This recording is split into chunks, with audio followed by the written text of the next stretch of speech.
John Hinckley, who shot and wounded U.S. President Ronald Reagan in 1981, has been freed from court oversight, officially concluding decades of supervision by legal and mental health professionals.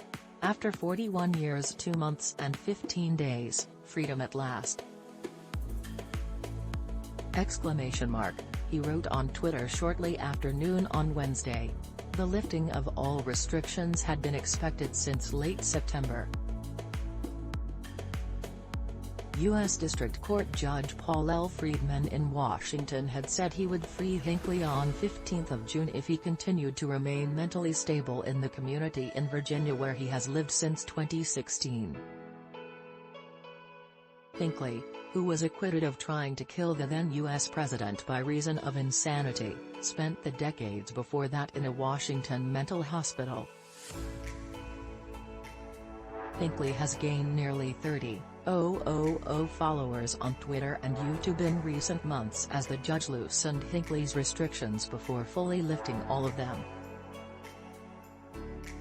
But the graying 67-year-old is far from being the household name that he became after shooting and wounding the 40th U.S. president and several others outside a Washington hotel.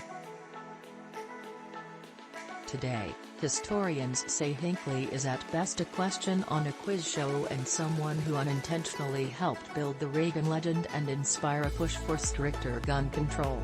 If Hinckley had succeeded in killing Reagan, then he would have been a pivotal historical figure. H.W. Brands, a historian.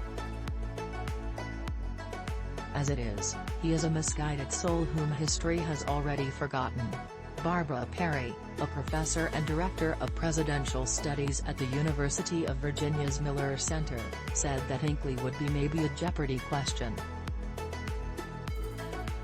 But his impact remains tangible in Reagan's legacy. For the president himself to have been so seriously wounded, and to come back from that actually made Ronald Reagan the legend that he became.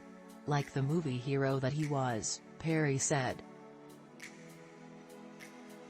Reagan showed grace and humor in the face of death, Perry said.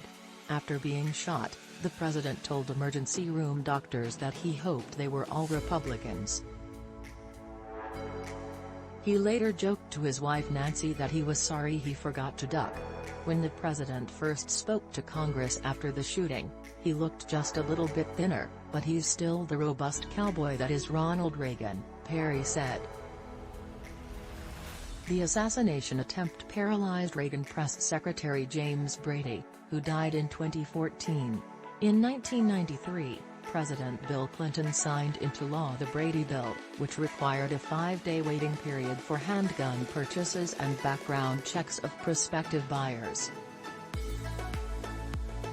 The Brady Campaign to Prevent Gun Violence and the Brady Center to Prevent Gun Violence are named after Brady and his wife Sarah. The shooting also injured Secret Service agent Timothy McCarthy and Washington police officer Thomas Delahanty. Hinckley was 25 and suffering from acute psychosis at the time of the attack.